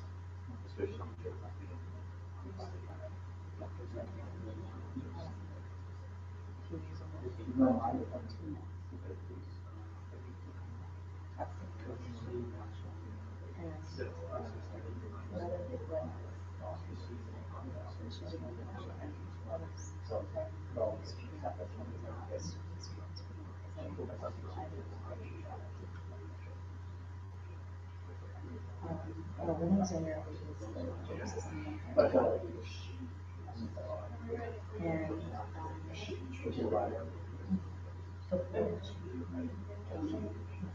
up in our lives. Speaking up as one of the hardest experience for me because I didn't when I was younger, I was the system and I was the stroke on another doctor. About children, I was talking about moments going on in the street. I was forced into situations where I didn't really want to talk to them. I didn't really know how to responsibility every day.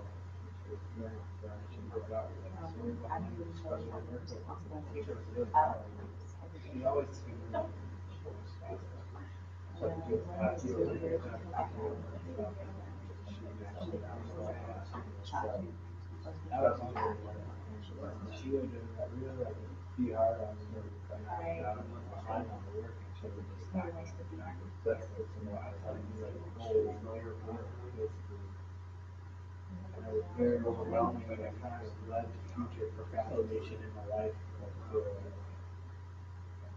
As a back time, led to other occurrences that happened. Overwhelmed. Usually, disengagement. Humiliation being disengagement.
Pretty low on all six, so it's going around. Everybody left. It was really hard year. Led to a lot of, 17 to 18 counties, 21 to a lot of revolution.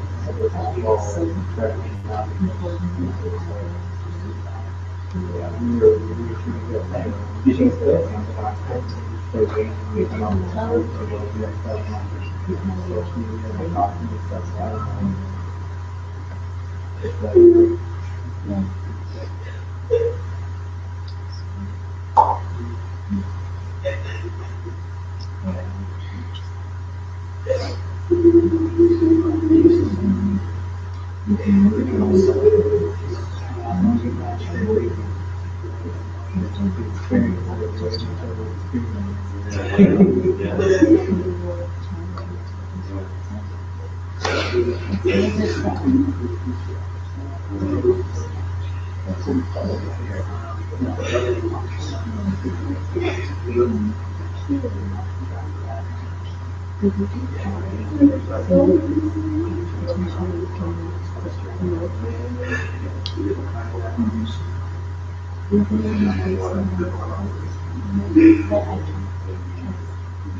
I realized I could have a job because my job didn't have much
feels like good intention.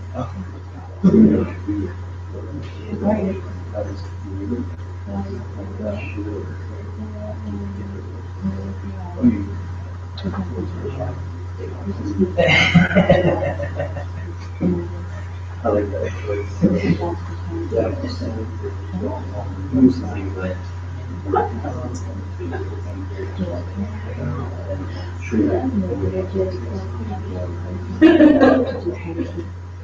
But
I know them from their from my mom would do actually.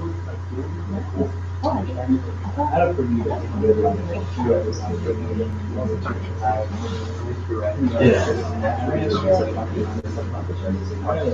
For a while, I made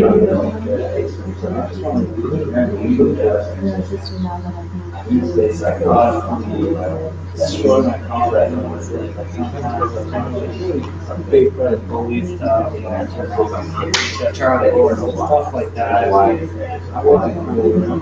When I was a kid, yeah, he was a couple years old. He was in that. I thought we were out, so.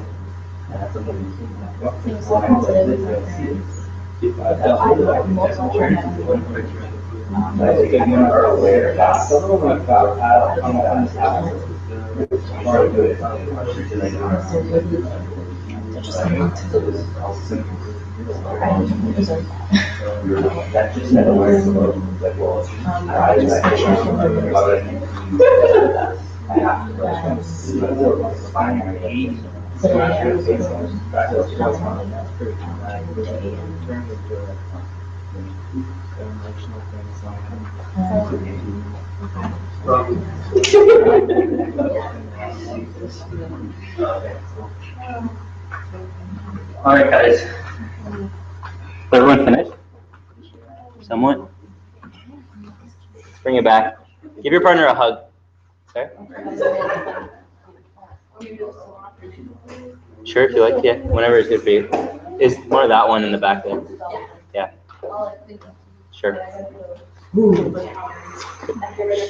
Yes, see you. Everyone got a hug? Feel good? Alrighty. How do we feel? The hardest part for that was not responding. Yes. And not asking questions, yes. That's interesting. Trying to relate without saying it. It's relating. But and do you find when you pass over the hump of kind of needing to show something that actually you sink into a deeper relationship with them? I think that you can listen better and then they're flowing faster or better, they're flowing more. Yeah. It's just that initial little, it's like the void of uncomfortable, like, are they going to say something? Are they going to smile? Are they going to look at me? It's awkward. And then you sink into it and you're like, okay, it's open. So. Yes. Yeah, me too. I felt like I was trying to avoid the person because obviously I'm like, he doesn't like like I was trying to avoid this kind of shame. Mm-hmm. Mm-hmm. Powerful.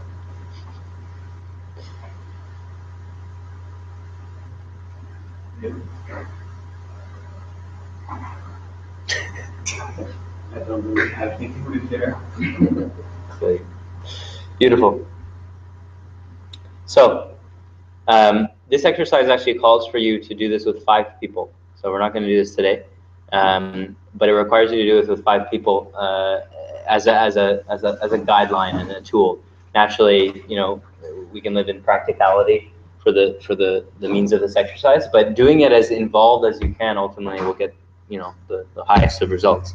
So the entire spectrum of this exercise, which I'll send to everyone in an email, I'm gonna do a video on it as well, is, and by the way, this exercise comes from Paramahansa Nityananda's yogic guru in India, Hindu based. It comes from the original Upanishads texts. So this is the original Shiva texts. So when we look at, and I've talked to you guys about this before, but when we look at, you know, Tony Robbins or, I don't know, personal growth product A or B, or, you know, all of that knowledge is coming from generally a few main texts: the Upanishads, the Bhagavad Gita, and the Vedas. The original religion wasn't really a religion, Hinduism. It was a way of being. You had Hinduism, yoga, and Ayurveda. Hinduism, a way of life; yoga, a system of ascension, or coming into enlightenment; and Ayurveda, which is the health system, which is our modern day, you know, pharmaceutical industry. So these are the originals. These are the originals. So then when you go back to the original ancient systems, you will find all of this. It will be called something much different, very long, and it will look way more complex. But you know, in the Western world, we simplify things and make it more practical. So just to make sure that we're respecting the lineage. So this exercise, ultimately, you'll start with writing it all out, doing your meditations on, you know, and you don't, it doesn't have to be so long. It could be, you know, 10 minutes, 5 minutes, and you can just focus on a couple, or you can go really long. I know you know, in the past weeks, just the past days, I've been gone like 2-3 hours of just going all in on some things. And like I said, it could be very subtle. You can go through an entire meditation and feel nothing, but just going into the cleansing of it, you're giving yourself that opportunity to really open up the lens and see what else is really left. And it's important to do so. Yes. Totally. And so the meditation is kind of that precursor to get you into that experience. The next one, generally, you can go either or. You can do it in the mirror with yourself if you don't have a partner. Speak it to yourself in the mirror, relive it in the mirror, do whatever you need to in the mirror, but just fully involving yourself in it like you would with your partner. And then the last section would be doing it with a partner and then also receiving it back. So it's good to do it with loved ones and individuals you feel would resonate and be in the space of readiness, openness for something of this nature. But doing it with multiple individuals is powerful, but we don't need to go too far. So 5 is a lot for you. It's not a big deal. Generally, you're doing this for 21 days straight. Naturally, you'll find after a couple of days, it's gonna intensify depending on where you're at in your journey. Ultimately, that's what it really comes down to. Like I said, like for myself, I know in my journey, I did it from the beginning. You're naturally remembering things and having to go into them and feel them, and it's like, this is also called timeline therapy. A Western version of this is called timeline therapy, where you're identifying an emotion, you're identifying a certain feeling, and connecting that with a memory and releasing from it. The other piece of this puzzle as well is doing it more in depth, whether it's one-on-one with myself or one of our other energy practitioners, Serge. So we can really identify if there's something in specific you're having a lot of difficulty with. We can identify it, go a lot deeper in it, identify the age, the specific emotion, and then help you process it a little bit deeper. So if you're wanting to go really deep on some of these things and sit down with me or Serge, just come talk to me after class. But this will really, all it will do nothing more than what your exercise would do, other than expedite the process and give it a little bit more ease in the nature of it. And that's the beauty of the meshing of these Eastern practices and the Western kind of efficiency mindset of melding the two, so that we can, yes, do it a little bit more efficiently and a little bit more pinpoint and accurate, and have that support. So for some of you, I'm already doing this with you. For others, if you're wanting to sit down, come speak with me afterwards, and we can get a little bit more detailed. So for now, really, if we're not in the group on Facebook, we'll get everybody in there and we can kind of share how that journey is going. But I'd like to do that where you guys are focusing in on that 21 days. It's up to you if you really want to sink into that at the moment, but generally I feel the process has ignited itself. So just doing this exercise alone, firstly, just in the nature of the group energy, you're going to see the fluctuations even this week. And so that will encourage you to see, okay, I'm doing these emotional release exercises. I'm seeing the obvious change in my experience, whether that's a certain opportunity, experience, individual, certain way of how I perceive things, how I approach things. For all of you, you're in this journey for a little bit of time now, so naturally you're probably already seeing these changes. So, so yeah, that makes all sense to you. Any questions from today? Anything at all doesn't need to be related to this. We can go into a question period of anything that's causing you ponderings. Do you feel like you'll eventually get to a point where you are clear of things, or like you just constantly do? It's more like we're doing like a massive spring cleaning, and eventually if we can just do one day a little cleaning as things come up, or like... Yeah, generally it's that. Naturally, there is a space where you come into a direct realization of that enlightened space. So I'm speaking from a space of recognizing. I would say I'm more resonating in that space of yes, you would do it kind of once in a while because you're coming into that space of karma zero. Now I'm transmitting at a level of that honesty and vulnerability. Now the lineage that goes up to Guru Nanak, which is transmitting through, which is my lineage, and many other masters and teachers, but through this lineage, naturally Guru Nanak would be in a state of what we call Nirvikalpa Samadhi. So that state of enlightenment and samadhi really has, it's completely, it's if you would call separate, a spiritual realm that is separate from the physical experience. So there is no karma in which will ever be bestowed upon him any longer. Naturally, what he's doing here as a guru energy, and I made a video about this. I don't know if you all watched the Guru Purnima video I made about what a guru is and the essence of what a guru is, right? In the Western world, the resistance comes through the left brain dominance, patriarchal kind of businessman, politician, leader, in which we're the king archetype in which we're scared of. And so that resistance comes from the guru to the guru because that same energy, we don't want someone that has any sort of power, quote unquote, over us. But the energy of a guru, a true master in the enlightened state of higher samadhi, is coming into this experience with his disciples or with his students as a means to take on their karma. So he's assisting you in taking your karma for you and dealing with it himself because he has them. So naturally, we are all actually doing this to a degree. The clearer you become, the spring cleaning becomes less of yours and more of others. Where you're picking up things of other people, someone comes and blasts you with all of this stuff, or they unload on you. You're taking that and it's coming into you and you're having to do the spring cleaning, if you will. But it comes into a natural space where you become that kind of clear channel where that energy just comes through you and for you and there's no real difference, right? It just flows. And that's one who's coming into that real realization of the nature of their true self versus the ego, and any form of ego, any form of manifested ego. So yes, you come to a place, like I mentioned at the beginning of today, karma zero, where you're in full conscious awareness of that in which you're causing, right? So when you're causing an action, a reaction shall occur. If you're in full conscious awareness, you're fully aware of what will come back to you. So you'll be more cautious. You'll be more in that space. I'll start with that.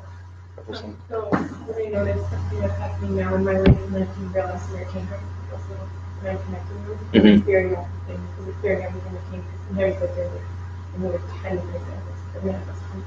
Generally, yes. Generally, the deepest you go, the most rooted you go, it will start to cleanse the rest.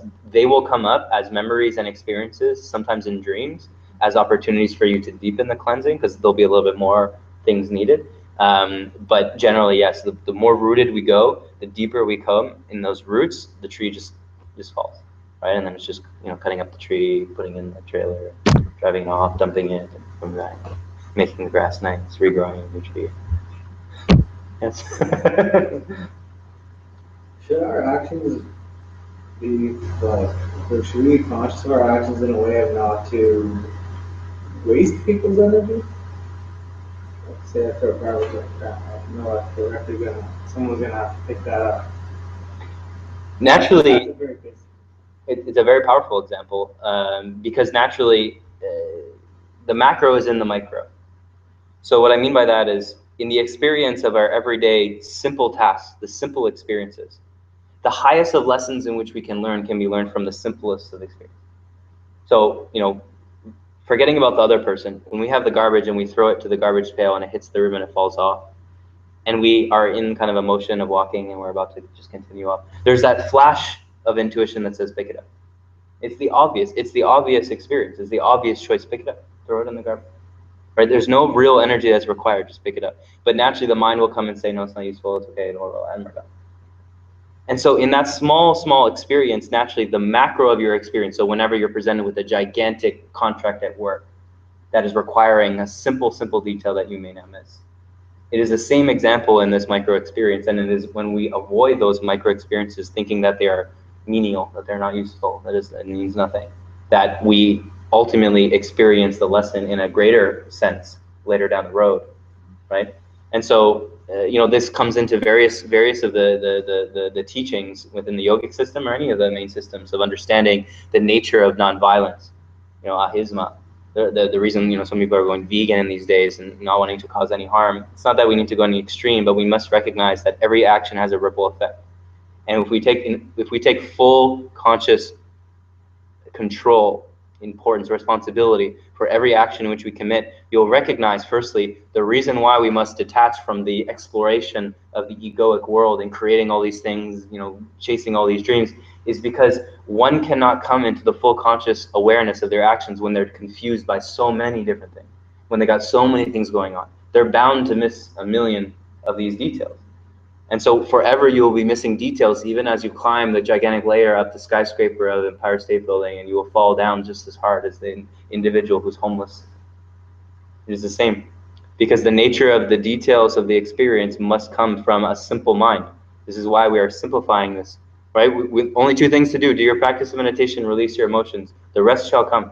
The rest is all addition. It's all the play. If we'd like to play, we can play. But if you'd like it simple and make it easier on yourself, do just the simple things, right? Instead of having gratitude for all the people in our life, all the cars, all the things we have gratitude for the only things that keep you alive, the elements, right? Keep it simple is the most important, because with simplicity you can deepen with your detail and carve it all out, right? It's like similar to this. We can write out like 100,000 memories, but many of those are probably connected back to like some core main ones that we just don't want to fully, But all is well. Journey as you journey, and you will learn the same lessons. It's no rush. Anything else? Very well. The discipline is meditation and the release of emotion. I understand the discipline of meditation, the discipline of release of emotion, aside from exercise. You're looking for other types, or just a deeper explanation? When you say the discipline of constantly releasing emotions. So okay, yeah, I see where you're going. Doing this. Mm-hmm. So doing this actually, yes, would be like I mentioned, it comes in different forms, right? So naturally, one who's dedicated in their process of introspection shall always come to this exercise naturally. It will be the natural occurrence, because when you go into introspection, you're looking at yourself, and to look at yourself as you've seen yourself before, you must face that. Like, to find your truest essence, you must find that in which is untrue. And which is untrue is all this past story in which you've accumulated as Corey, with this body, with this past, with this history, with these traits, with this personality, with this job title. This is all illusionary.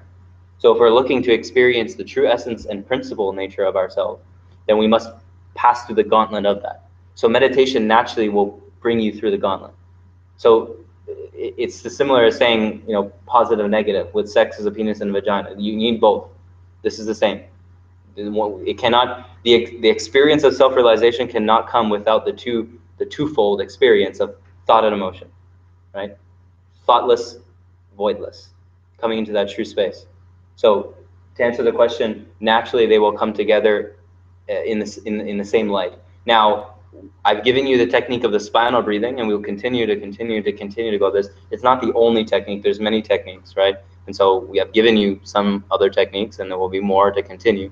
But naturally, we keep it simple with these core elements of the technique, recognizing that beyond the spinal breathing is simply recognition. Recognition in every moment of that in which is occurring. Everything that is occurring is a space of thought, a space of word, a space of action, a space of emotion. I'm at the seat of that. I'm at the seat watching it all. And at any point in which I fall a trap to my thoughts, fall a trap to this hamster wheel, fall a trap to my emotions, fall a trap to the words in which don't make any sense, this is me stepping down the ladder. As I recognize, I come back up the ladder. And as I continue to recognize, I continue to come back up the ladder. and I charge up my energy so that I stay here rather than always falling back down. This is the spectrum in which you see. Now, just from this, in its own meditation is powerful enough to bring you to the space in which you desire. Now, to speed the process, spinal breathing, because we're naturally clearing the energetic. So in that natural clearing of the energetics within the spine, we will release the emotions, which will ignite the memories. Right? So naturally that will occur. Now, as I bring it one step deeper and as I consciously say, okay, I'm seeing these emotions arise, how can I go deeper on this? And I do an exercise of this nature, then I'm deepening once again. So the techniques are not necessary in themselves, but the techniques shall expedite the process.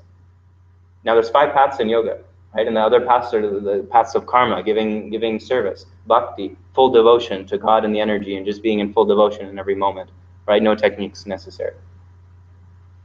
Right, you get into Raja Yoga, you're going more deep into the subconscious, understanding your subconscious. And then Hatha and Kriya Yoga, which is similar to what you're doing here. Hatha is more, physical posture based, but really not so much. It's more meditation. And Kriya, which is, we're dabbling into it with this. These are the paths in which all lead to the same place, just different experiences. And naturally, you're doing all of these at the same time. Right? It's just which one do you prefer? And so most in the Western world like the techniques because it gives ego an understanding of how to ascend. So I would say, yes, the space of recognition in your everyday life, the span of breathing, and then we have this exercise, and we continue on that for a good portion of time. And your intuition will tell you when you need more. And naturally, come talk to me. The internet is quite vast. There's many other teachers. So you're in the space where everything is provided. Just make it simple, and you shall reach your goal. That's the beauty of this experience, and understand the nature and the beauty of synchronicity, because it's saying here, whoop, up, here. Oh, so powerful. Okay, getting hot in here. Steamy, some motion. Alrighty, thank you all for online with us. Thank you for today and opening up a powerful session. We will be here again next in 2 Sundays from now. Also this week we have Dream at the regular time, I believe it's 7:45. And then on Thursday I have a friend coming up. She's kind of last minute she came, but she's coming up on Thursday night 7:45 for a sound healing session, which I'll be facilitating with her. It's gonna be quite powerful. Sound healing, vibratory experiences is something to really allow your brain to come in resonance, right? Once again, it's another technique that just assists and helps you. It's not necessary, but it's quite powerful. So we all love music now. How do we use music to heal the brain, bring ourselves into that alpha wave state, and just into a natural state of meditation, and then experience that openness of healing? So that'll be on Thursday at 7:45. It'll be on Facebook, and if you want to message me, do so. Okay? Much love. Namaste. Love you all, and be as you are. You can mingle if you like, chill out if you like. And yes, collect the pens. There's enough pens around here. And if you want those sheets sent to you, that also can be done. Namaste, all of you. Send me a message on Facebook, AYP Chic, if I do not know you. And then we also have this. It's coming up. Hopefully people on YouTube can see this as well. Thank you, Jade.